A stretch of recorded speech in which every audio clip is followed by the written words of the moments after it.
9월 18일 수요일 새벽 예배 하나님 앞에 드리시겠습니다. 고마우신 하나님, 연휴의 마지막 날을 보내고 있습니다. 하나님 사랑, 우리 성도들 오고 가는 길 중에 주님 하나님의 특별하시고 하나님 보호하시는 주의 은혜를 누리게 해주십시오.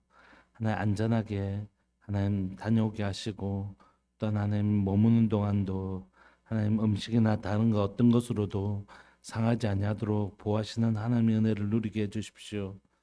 참 어려운 시대를 살고 있습니다. 아파도 마음껏 병원에 갈 수 없는 어려운 시간들을 보내고 있습니다. 사랑 우리 성도들 몸 상하지 않도록 주님 지켜주시고 보호하여 주옵소서. 오늘 또 말씀 가운데 주님을 나타내 보여주시고, 말씀 가운데 저를 보게 해주십시오. 말씀 안에서 우리 하나님이 어떠신 분인지 배우게 해주시고, 우리가 어떤 사람들이었는지 다시 한번 더 기억할 수 있도록 주님 도와주십시오. 사랑하는 예수님의 이름으로 감사하며 기도합니다. 아멘. 찬송가 290장 함께 찬양 드리시겠습니다. 찬송가 290장입니다.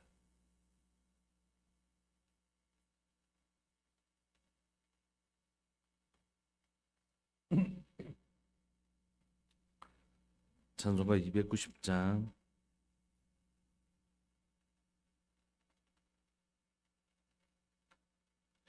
우리는 주님을 늘 배반하나 내 주 예수여 전히 날 부르사 그 참되신 사랑을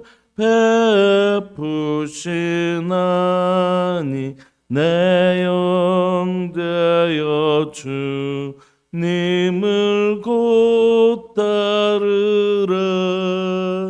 주 널 위해 비네 주 널 위해 비네 주 널 위해 비네 항상 비시네. 주께서 풍성한 은혜를 내려 내 영혼이 나날이 복 받으니 주 예수를 너희도 구주로 섬겨 곧 따르면 풍성한 복 받겠네. 주 널 위해 비네 주 널 위해 비네 주 널 위해 비네 항상 비시네. 무거운 짐 지고 애타는 인생 주 예수께 돌아와고 쉬어라. 내 주 예수 너희를 돌보실 때에 참 복락과 안위가 넘치겠네. 주 널 위해 비네 주 널 위해 비네 주 널 위해 비네 항상 비시네. 아멘. 우리 하나님의 말씀 느헤미야 9장 19절부터 31절까지 함께 보시겠습니다. 하나님의 말씀 느헤미야 9장 19절부터 31절까지입니다.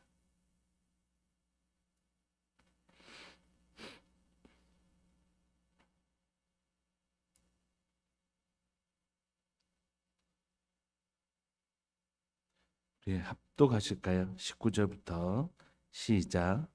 주께서는 주의 크신 긍휼로 그들을 광야에 버리지 아니하시고 낮에는 구름 기둥이 그들에게서 떠나지 아니하고 길을 인도하며 밤에는 불 기둥이 그들이 갈 길을 비추게 하셨사오며 또 주의 선한 영을 주사 그들을 가르치시며 주의 만나가 그들의 입에서 끊어지지 않게 하시고 그들의 목마름을 인하여 그들에게 물을 주어 40년 동안 들에서 기르시되 부족함이 없게 하심으로 그 옷이 헤어지지 아니하였고 발이 부르트지 아니하였사오며 또 나라들과 족속들을 그들에게 각각 나누어 주심에 그들이 시온의 땅 곧 헤스본 왕의 땅과 바산 왕 옥의 땅을 차지하였나이다.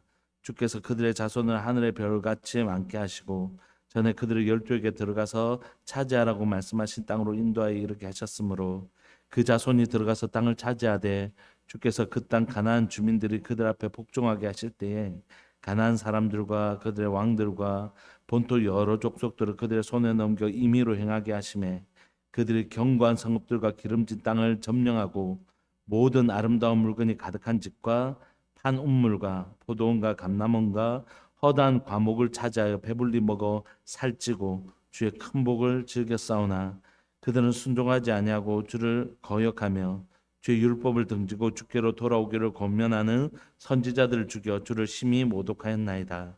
그러므로 주께서 그들의 대적의 손에 넘기사 그들의 공고를 당하게 하심에 그들이 환난을 당하여 주께 부르짖을 때에 주께서 하늘에서 들으시고 주의 크신 긍휼로 그들에게 구원자들을 주어 그들을 대적의 손에서 구원하셨거늘 그들이 평강을 얻은 후에 다시 주 앞에서 악을 행함으로 주께서 그들을 원수들의 손에 버려두사 원수들에게 지배를 당하게 하시다가 그들이 돌이켜 주께 부르짖음에 주께서 하늘에서 들으시고 여러 번 주의 긍휼로 건져내시고 다시 주의 율법을 복종하게 하시려고 그들에게 경계하셨으나 그들이 교만하여 사람이 준행하면 그 가운데서 삶을 얻는 주의 계명을 듣지 아니하며 주의 규례를 범하여 고집한 어깨를 내밀며 목을 굳게 하여 듣지 아니하였나이다. 그러나 주께서 그들을 여러 해 동안 참으시고 또 주의 선지자들을 통하여 주의 영으로 그들을 경계하시되 그들이 듣지 아니하므로 열방 사람들의 손에 넘기시고도 주의 크신 긍휼로 그들을 아주 멸하지 아니하시며 버리지도 아니하셨사오니 주는 은혜로우시고 불쌍히 여기시는 하나님이시니이다. 아멘. 우리는 어제 이어서 계속해서 이스라엘 백성들 돌아온 이스라엘 백성들 가운데 성벽을 짓고 나서 진짜 지어야 될 그들의 신앙이 다시 회복되고 있는 장면들을 살펴보고 있습니다. 9장 1절을 보시면 그달 29날에 이스라엘 자손 다 모여서 금식하고 굵은 베옷을 입고 뒷걸음 무릅쓰고 모든 이방 사람들과 절교하고 자기의 죄와 조상들 허물을 자백하고 이날에 낮 4분의 1은 그 자리에서 서서 그들의 하나님 여호와 율법을 낭독하고 낮 4분의 1은 죄를 자복하며 그들의 하나님 앞에 경배하는 역사, 이게 일어난 거죠. 그러면 이게 부흥입니다. 다른 어떤 열매나 결과가 부흥이 아니라 뭐가 부흥이냐면 하나님께로 돌아가는 것. 하나님께로 돌아가려면 무엇을 끊어내야지 갈 수 있거든요. 죄를 끊어내고 하나님을 향하여 돌아가는 것, 그게 바로 부흥입니다. 근데 여러분, 하나님께 돌아간다는 건 도대체 무슨 것입니까? 하나님, 예를 들면 우리 고향이 있으면 고향으로 돌아가고 우리가 집이 있으면 집으로 돌아가면 되는데 하나님께 돌아간다는 건 무슨 뜻입니까? 하나님 어디 계시죠? 그래서 하나님께 돌아간다는 건 뭐냐면 바로 말씀으로 돌아간다는 뜻이에요. 내가 전에는 이렇게 살았지만 더 이상 그렇게 살지 않고 어디로 돌이킨다고요? 하나님의 말씀하신 대로 순종하며 돌이키는 것, 이걸 하나님께로 돌이킨다고 그런 것이죠. 그래서 우리가 우리의 죄악을 하나님 앞에 회개하고 끊어내고 더 이상 그 삶을 청산하고 하나님께로 우리의 삶을 돌이키는 것, 그곳에 부흥이 있는 것입니다. 여러분,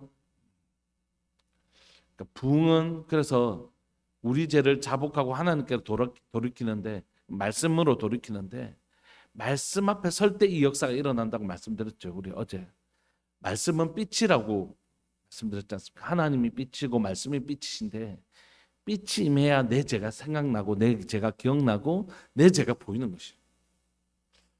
다른 사람들은 다 보이는데 자신만 모르는 경우가 허다하죠. 그게 대부분이죠. 그러니까 내가 지은 죄가 잘 모르는 것이에요. 내 죄들. 내 죄가 안 보이는 것입니다. 우리가 보기에는 옆에서 다 알겠는데 본인만 모르는 것이에요. 깨닫는 은혜가 없는 것이죠. 이게 진짜 불행입니다. 왜냐하면 빛이 임하지 않았기 때문입니다. 아무리 내 얼굴에 시커먼 흑칠을 해놔도 불을 다 꺼버리면 내 얼굴에 뭐가 묻었는지 알 수 없는 것처럼 빛 앞으로 나가지 않으면 내가 어떤 사람인지 발견하는 일은 없는 것입니다. 그러므로 성경을 보면 늘 언제나 언제 회개가 일어나고 언제 그 회개라는 것이 일어났냐면 빛이 임하고 그 빛 앞에서 내가 어떤 존재인지를 자각할 때 그때 회개가 일어납니다. 여러분 우리가 이사야 6장을 보면 이사야 6장을 보면 우시아가 죽던 해에 성전에 하나님의 영광이 임합니다. 그때 이사야가 뭘 발견하냐면 하나님이 어떠신 분인지 발견해요. 하나님은 거룩. 그런데 하나님만 발견하는 게 아니라 그 다음에 자신을 발견해요. 오라 나는 죽게 되었다. 영광 중에 계신 주님을 내가 배웠습니다. 하면서 자신이 얼마나 죄인인 것을 발견해요. 그래서 하나님의 빛 앞에 나가면 하나님이 어떤 분인지 발견하지만 동시에 그 전에 누구를 먼저 발견하냐면 자신을 발견해요. 베드로가 예수님을 만났을 때 주님 나를 떠나소서, 나는 죄인으로서이다, 주님 나를 떠나소서 이렇게 얘기하잖아요. 그러니까 그때 자신이 어떤 존재인지 자각하게 되는 것이에요. 사도 바울 역시 마찬가지입니다. 사도 바울 역시 자신은 하나님을 위해서 살았어요. 하나님을 너무 사랑했고 하나님의 이름을 비방하는 그 예수와 그 일당들을 그는 가만히 둘 수가 없었습니다. 하나님을 정말 사랑했습니다. 빛 앞에 서 보니까 자신이 소경이었다는 사실을 알게 된 것이에요. 그리고 그는 주님 앞에 서면 설수록 나는 죄인 중에 괴수라는 것을 발견하게 되는 거죠. 여러분 언제 저 사람이 진리 앞에 서 있는지 아는가? 그건 주님 앞에 선 내가 얼마나 죄인인지를 아는 것이에요. 주님 앞에 선 내가 죄악된 것인지를 발견하는 것. 그게 여러분 빛 앞에 서 있다는 증거입니다. 자기를 자랑하는 건, 자기를 나타내는 건 그가 빛 앞에 서 있지 않다는 이유입니다. 하나님을 발견하지 않았기 때문에, 하나님 앞에 서지 않았기 때문에, 그 빛 앞에 서지 않았기 때문에 자기 공로만 보였던 것이. 하나님이 보이고 그 빛 앞에서 자신이 보이기 시작하면 그때 일어나는 중요한 변화는 회개입니다. 회개. 두 번째, 자신이 얼마나 죄인인 것을 깨닫고 회개할 마음이 생길 뿐만이 아니라 두 번째, 우리가 믿는 하나님이 얼마나 놀라우신 분인지 알게 되는 것이. 하나님이 보이니까 여기에는 뭐가 없어질까요? 자기 자랑이 없는 것이. 전에는 내가 수고해서 다 이렇게 된 줄 알았거든요. 그런데 하나님 앞에 서니까 내가 누려왔던 모든 것들이 당연한 것 아니고 은혜였다는 사실을 알게. 내가 전에 내가 선한 마음으로, 착한 선한 마음으로 열심을 가지고 이 일을 행한 줄 알았는데 주님 앞에 서 보니 그게 아니라 정말 패역된 내 마음 가운데 찾아오셔서 이 선한 마음을 창조하시려고 나를 막 설득하시고 내 마음에 선한 마음을 창조하시고 그 일을 할 수 있는 착한 마음을 내 가운데 부어주시려고 내 안에서 끊임없이 설득하셨던 주님이 보이고 또 그 마음 가지고 이 일을 하실 수 있도록 능력 주시고 환경들도 열어가 주신 그분의 은혜가 보이기 시작하는 것이. 그러니까 하나님이 보이고 나서는 뭐가 사라지냐 하면 빛 앞에 서면 죄악된 나와 이런 죄악된 나를 느헤미야가 되게 착한 사람이어서 그런 게 아니라 자신이, 느헤미야도 역시 우리처럼 자신의 삶을 호의호식할 수 있는 사람이었지만 그 마음에 찾아가셔서 자기 백성들의 모습을 보여주시고 우리가 이 백성들 좀 회복해야 되지 않겠냐고 설득하신 하나님의 설득하십니까? 그 느헤미야에게 이 일을 해나갈 수 있도록 낙심하고 이 백성들 왜 이렇게 하나님을 하는데 왜 이렇게 안 따라줘? 하나님 일하는데 왜 이렇게 환경들을 안 따라줘? 충분히 이럴 수 있는 사람이었음에도 불구하고 하나님이 그때마다 하나님의 사람들을 붙여주시고 격려하시고 독려하심으로써 이 일을 이루어 가신 그 하나님이 보이기 시작합니다. 그러니까 말씀 앞으로 돌아가면 정말 죄악된 나와 이런 나를 포기하지 않으시고 설득해 가신 하나님이 보이는 것입니다. 그러므로 부흥은 반드시 어디로 가야 일어나냐면 말씀으로 돌아가야 일어나고, 말씀으로 돌아가면 두 가지 일이 일어나는데, 하나는 자신을 향한 정말 철저한 회개와, 또 하나는 하나님을 향한 감사와 찬양이 회복되는 것입니다. 그래서 오늘 본문도 사실 그 역사를 바라보는, 지금까지 우리 삶들 가운데 행하신 하나님의 놀라운 은혜와 그 은혜도 불구하고 반복적으로 죄를 범하는 우리의 모습을 그대로 기록하고 있는 것이죠.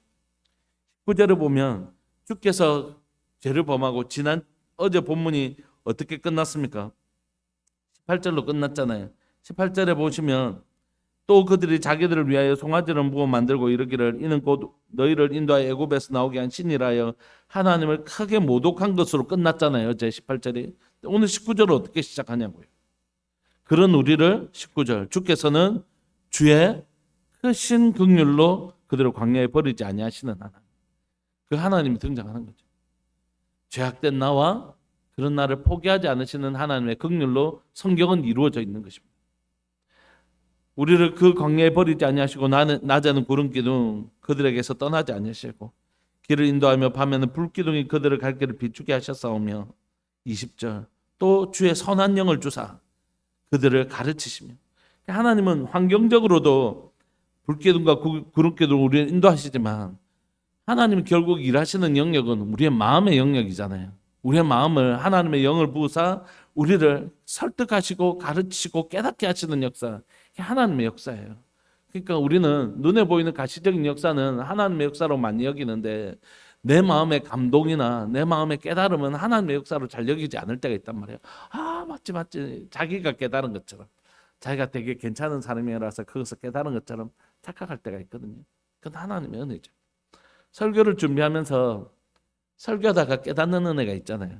주석도 보고 책도 참고하지만, 성경 하다가 딱 깨닫는 때 이렇게 생각하면 진짜 바보스러운 일이에요. 내가 참 성경을 참 큰 깨달음이 생기네. 내가 역시 하나님 말씀하는데 내가 재능이 있는가 봐. 이렇게 생각하면 되게 어려운 일이고, 하나님 무지한 저에게 이 진리를 깨닫게 하시고 사랑하는 성도들에게 나눠주라고 예수님의 손에서 제자들에게 떡을 주신 것처럼 우리에게 주신 것이라고. 그렇게 주신 그 깨달음의 은혜가 놀라운 것이죠. 하나님의 마음이라고는 깨달을 수 없는 악한 심령에 하나님의 선하심과 그 하나님의 아름다운 마음을 깨닫게 하시는 은혜가 우리에게 있는 것이죠. 주의 선한 영을 주사 그들을 가르치시며 주의 만나가 그들의 입에서 끊어지지 않게 하시고 그들의 목마름을 인하여 그들에게 물을 줘. 여러분, 만나도 사실 되게 그들이 믿음이 있어서 주신 게 아니잖아요. 불만하고 불평하고, 우리가 애굽에서는 우리가 뭐도 먹고 뭐도 먹었는데 광야 와서 우리 다 죽게 생겼다고 막 이렇게 얘기하니까 하나님께서 그들을 향해 또 자비를 베푸신 것이잖아요. 21절 40년 동안 들에서 기르시되 부족함이 없게 하심으로 그 옷이 헤어지지 아니하였고 발이 부르트지 아니하게 하셨습니다. 또한 22절 나라들과 족속들을 그들에게 각각 나누어 주시며 그들이 시온의 땅 곧 헤스본 왕의 땅과 바산 왕 옥의 땅을 차지하게 하신 것이. 여러분, 지금 이스라엘 백성들이 너무 순종해서 이 일을 얻었다 이 얘기하는 것입니까? 아니요. 그들은 참 지긋지긋하게도 하나님 말씀 순종 안 했는데 하나님 그들을 어떻게든지 설득해서 끌고 가시는 장면이에요. 여러분, 이게 이스라엘 백성들만 그런 게 절대 아닙니다. 만약에 그렇게 우리가 보인다면 그건 아직 우리 눈에 꺼풀이 벗겨지지 않았어요. 이 이스라엘 백성들의 모습 속에 진짜 그냥 그렇게 보려고 막 보는 게 아니라, 목사님이 그렇게 봐야지, 내가 눈이 깨달음이 있다고 하니까 그렇게 보려고 하는 게 아니라 이게 보여야 돼. 이스라엘 백성들 속에 참 시대가 바뀌어도 참 사람이란 건 똑같구나.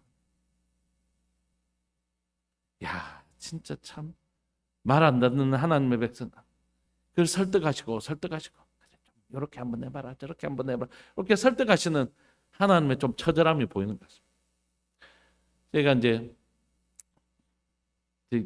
딸들은 이제 둘째, 셋째는 이제 고등학생, 중학생이라서 시험을 치거든요. 공부해라는데 정말 너무 안 하는 거예요, 한 녀석. 그래서 공부를 너무 안 해가지고 이제 설득을 하는 거죠. 여기서 여기까지만 하고 우리 좀 쉬자 이렇게. 그러면 진짜 피곤한데 막 이렇게 하면 그러면 아이스크림 하나 먹고 갈까 이렇게 해서 아이스크림 하나 사주고 약간 목이 좀 뭐 한데 이러면 뭐 그래 그럼 어깨도 좀 주물러 줬다가 공부하고 올라오면 또 얼굴 또 마사지도 좀 해주고 이렇게 갖은 아양을 뜹니다. 그래가지고 공부를 좀 이렇게 기분 나쁘면 또 잘 안 하려고 하니까 달게 해서 공부 좀 하게 하고 또 어디까지 하고 와 이렇게 해서 올라오면 다 했어 이렇게 하고 내려가 보면 하나도 안 하고 그 시간 내내 핸드폰 하고 있고 뭐 그런 거죠. 그런데 그 아이를 보면서 진짜 제가 여전히 보이는 것입니다. 뭐 제가 학교 다닐 때 그랬다는 게 아니라 여러분 제가 제 삶을 보면 하나님 앞에 하나님 내가 정말 바르게 살아야 되겠습니다. 내가 하나님 정말 진실하게 살겠습니다. 이렇게 해서 아이가 아빠가 해주니까 잠시 공부하는 것처럼 하나님 앞에 진실하게 살려고 할 때가 있어요. 그런데 계속 그렇게 사나요 제가? 아니 그렇게 못 살아요. 그렇게 하다가 또 넘어져요. 또 실수한다고요. 그러니까 진짜 이스라엘 백성들 속에서 모습 속에서 우리 아이의 모습을 보고 참 니도 진짜 그냥 지금 야 네가 내 아이를 위해서 공부하냐 막 그런 얘기 하는 거죠. 다 네 좋아라고 공부하는 거다 하면서도 공부 좀 하고 피곤하다 베개 좀 갖고 왔으면 좋겠다 이러면 또 올라가서 베개 갖다 주고 이렇게 하면서 이 아이를 한 발짝 한 발짝 걸어가게 하는 거죠. 근데 그 아이를 보면서 웃음이 나는 건 뭐냐면 하나님 이런 나를 조금만 하다가 지치면 하나님 나 지쳐요. 뭐 하면 조금 하면 뭐 하나님 나 너무 힘들어요. 이렇게 설득해가지고 또 데려가시는 하나님 모습이 그냥 보이는 거죠. 진짜로. 아이의 모습 보면서 이스라엘 백성들 모습 보면서 이런 우리를 설득해 가시고 조금 있으면 물 이렇게 하면 또 반석에서 물 주시고 배고파 이러면 또 하늘에서 떡 주셔서 우리 내가 약속한 땅이 있다. 그렇게 설득해 가시는 하나님의 처절한 노력이 보이는 거죠. 그러놓고 가나안 땅 나가서 우리가 그 힘든 광야 다 뚫어놓고 왔다 하면서 이렇게 얘기하면 진짜 너무 부끄러운 이야기가 되는 것입니다. 하나님 그들에게 요단 동쪽의 땅을 나누어 주셨습니다. 23절 주께서 그들의 자손을 하늘의 별같이 많게 하시고 전에 그들에게 열조에 들어가서 차지하라고 말씀하신 땅으로 인도하여 이렇게 하셨습니다. 요단 동쪽만 주신 게 아니라 요단 서쪽도 주시고 하나님 아브라함에게 약속하셨던 하늘의 별과 같이 바다의 모래가 같이 많게 하셨다는 그 신실한 약속을 이스라엘 백성들의 그 불신앙에도 불구하고 하나님은 자신의 약속, 언약을 신실하게 이루어가고 계시죠.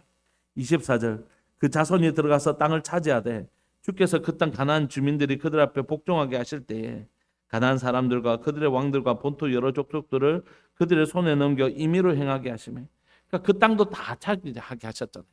여러분 이때도 자기들의 힘으로 차지한 것인가요? 아니요. 여리고성 7바퀴 도니까 무너지게 하셨어요. 그러다가 야 이거 우리 힘으로 한 거 아이가? 우리 힘으로라도 할 수 있겠네. 그래서 작은 성 아이를 공격하다가 다 망하기도 하죠. 그러니까 참 여호수아고 뭐고 간에 다 똑같아요. 근데 그 속에서도 하나님은 그 땅을 결국 차지하게 하시고 그 왕들을 넘겨주신 거죠. 25절 그들이 견고한 성읍들과 기름진 땅을 점령하고 모든 아름다운 물건이 가득한 집과 판옥물과 포도원과 감나무과 허다한 과목을 찾아요.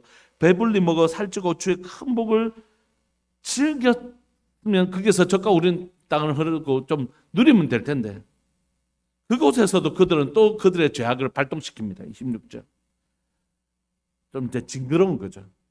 광야 또 이 땅에서 그럼에도 불구하고 하나님 땅을 주셔서 이렇게 해주셨으면 이제 주의 말씀이 신실한 것을 믿고 순종하며 살아가면 좋을 텐데 그들은 또 순종하지 아니하고 주를 거역하며 주의 율법을 등지고 주께로 돌아오기를 권면한 선지자들을 죽여 주를 심히 모독하였나이다. 그러니까 하나님께서 이스라엘을 통하여 수많은 선지자들을 보내셨는데 너희들이 죄에서 돌이켜야 된다 이러면 안 된다 그렇게 했음에도 불구하고 그들은 자기들의 기분에 상하게 하는 선지자들 옳은 말 한다고 해서 그들을 죽이고 그들을 괴롭히는 바른 길을 얘기하는데도 자기 기분 나쁜 거예요. 그게 자기 살리는 말인지도 모르고. 너무 안타까운 거죠. 그래서 성경에 예수님이 이렇게 표현하시지 않습니까? 진주를 돼지에게 주지 마라. 돼지는 부정한 짐승을 상징하고 진주는 하나님 나라를 상징하는 물건이지 않습니까? 진주를 줬거든요. 씹어보니까 먹는 게 아니에요. 그러니까 딱딱하고 자기 이를 상하게 하니까 그걸 준 사람을 막 달라들어서 상하게 한다는 것이. 그 권면이 이 사람을 살리는 길이거든요. 너 그 길로 가면 안 돼. 이 길로 가야지 돼. 이런데 네가 하면 돼. 내 인생에 감나라 배나라 해. 막 이렇게 하면서 오히려 막 그 사람을 진리의 길을 인도하고 가르쳐준 사람을 막 공격하는 거예요. 자기 자존심 상하겠다고. 그 사람을 살리려고 했는데 살리려고 막 이 길 가야 된다고 얘기하니까 자기 기분 나쁘겠다는 거예요. 나를 가르치려 들고 그랬다는 거예요. 그러니까 이런 일들이 우리 삶들 가운데 그대로 나타나고 있는 것입니다. 이들이 평안 해줘야 되는데 너희들 망한다 이러다 큰일 난다 너희 자손들 다 망하고 잡혀간다 막 이런 얘기하니까 평강을 얘기해야지 어디 불안을 조성해갖고 사회 민심을 흉흉하게 만들어 하면서 그들을 막 죽여버린 것이죠.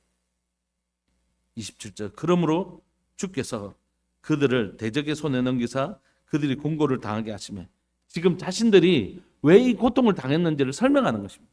너희들이 힘이 약해서 망한 것이 아니다. 우리가 하나님 앞에 죄를 범했기 때문에 하나님이 우리를 그들의 손에 넘기셨다는 것이죠. 그들이 환난을 당하여 죽게 부르짖을 때 그러나 그때도 너희들이 그 죄악으로 인하여 결국 포로로 잡혀갔을 때라도 그걸 환난을 당했을 때라도 우리 하나님 어떠신 분이신가? 주께 부르짖을 때 주께서 하늘에서 들으시고 주의 크신 긍휼로 그들에게 구원자들을 주어 그들의 대적의 손에서 구원하셨거늘 그들이 평강을 얻은 후에 다시 주 앞에서 악을 행함으로 주께서 그들의 원수들의 손에 버려두사 원수들에게 지배를 당하게 하시다가 그들이 돌이켜 주께 부르짖음에 주께서 하늘에서 들으시고 여러 번 주의 긍휼을 건져내시고 29절 다시 주의 율법을 복종하게 하시려고 그들에게 경계하셨으나 그들이 또 이번엔 교만하여 사람이 주행하면 그 가운데서 삶을 얻는 주의 계명들을 듣지 아니하고 생명을 주는 계명을 듣지 아니하고 주의 규례를 범하여 고집하는 어깨를 내밀며 목을 굳게 하여 듣지 아니하는 이런 반복의 역사 하나님의 긍휼과 자비와 인간들의 죄악과 이 역사가 반복된 게 뭐냐면 우리가 살아가는 삶의 역사라는 것입니다. 30절 그러나 주께서 그들을 여러 해 동안 참으시고 또 주의 선지자들을 통하여 주의 영으로 그들을 경계하시되 그들이 듣지 아니함으로 열방 사람들의 손에 넘기시고도 그렇게 하시고도 31절 주의 크신 긍휼로 그들을 아주 멸하지 아니하시며 버리지도 아니하셨사오니 주는 은혜로우시고 불쌍히 여기시는 하나님이시니이다. 아멘. 여러분 말씀을 마무리하면서 성경을 보면 빛으로 나가면 뭐가 보인다고요? 죄악된 나와 누가요? 하나님이 어떠신 분인지 보인다는 것이에요. 그런데 그렇다면 그게 어제의 본문을 통해서 우리가 받은 교훈이라면 그래서 성경은 어떤 인간의 역사를 기록하고 있냐고요.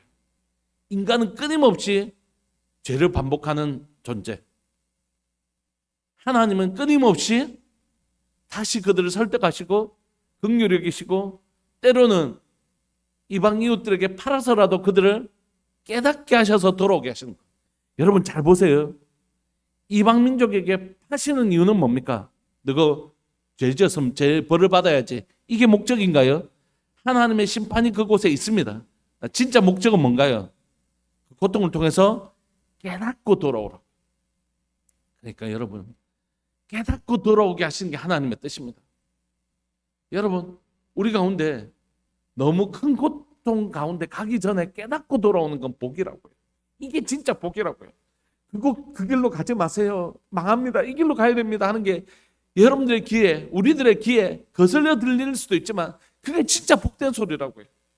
회개하라 이 소리가 진짜 복된 소리라고요. 그래서 복음이라고 부르지 않습니까? 회개하라 하나님 나라가 가까이 왔다. 하나님이 이제 통치하신다. 그분은 심판주이시다. 그러므로 이제 회개하고 돌이키자. 이게 복음이라고요. 복음서가 들려주는 복음의 시작은 회개라 하나님의 통치가 가까이 왔다. 이거라고요. 여러분, 그러니까 하나님은 우리를 열방에 파실 때라도 깨닫고 돌아오게 하시려고 하시는 게 하나님의 목적이라고 해요. 왜 하나님 뭘 준비하고 계신데요? 긍휼과 자비를요. 용서를 준비하고 계시다고.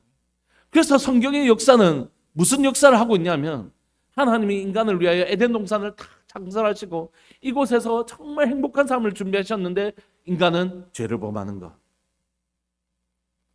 하나님 그 다음에 이들을 회복시키려고 준비하셨는데 가인이 아벨을 죽여버리는 것. 그럼에도 하나님은 또 셋을 준비하시는 것. 그랬더니 인간은 또 죄를 범해서 이 온 세상이 죄악으로 가득 차게 하는 것. 그럼에도 불구하고 하나님은 또 노아를 준비하시는 것. 그럼에도 인간은 또 바벨탑으로 죄를 범하는 것. 그럼에도 불구하고 하나님은 또 다른 구원의 통로 아브라함을 준비하시는 것. 이게 하나님의 역사예요. 하나님은 성경을 통해서 우리에게 오늘 이 본문을 통해서 이렇게 얘기하고 싶어 하시는 것입니다.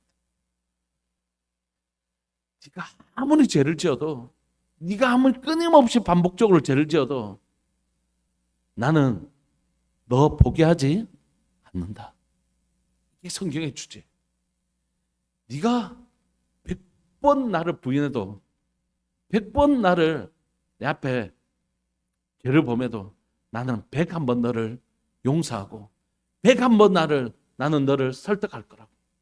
다시 너를 향한 긍휼과 자비를 101번 베풀어서 나는 너를 포기하지 않을 거라고.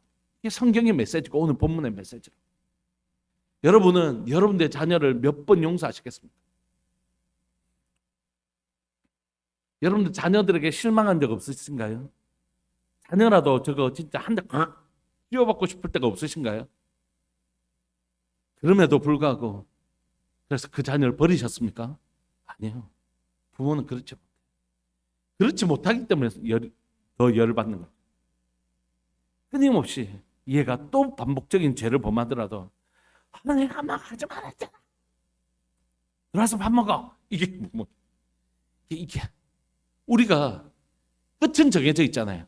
얘가 인생 가운데 100번, 101번, 102번, 103번 몇 번 부모한테 잘못할지 모르지만 그 끝은 항상 뭡니까? 용서하는 부모로 끝나 있잖아요. 이건 이미 정해져 있잖아요. 마찬가지입니다. 우리 인생이 하나님을 향하여 몇 번 죄악을 반복할지 모르지만 그 마지막은 뭐가 있죠? 하나님의 용서와 우리를 향한 설득. 그게 뭡니까? 십자가죠. 무슨 죄를 지어서라도 나는 내 아들을 죽여서라도 너를 용서하고야 말겠다. 그래서 여러분 오늘 이 새벽에는 우리가 이렇게 고백하면서 말씀을 마무리하고 싶습니다. 결국 하나님이 이기신다. 내 죄악보다 결국 하나님의 긍휼이 이기신다. 내가 아무리 니도 진짜 인간하다. 그 정도 했으면 이제 그만해도 안 되겠나?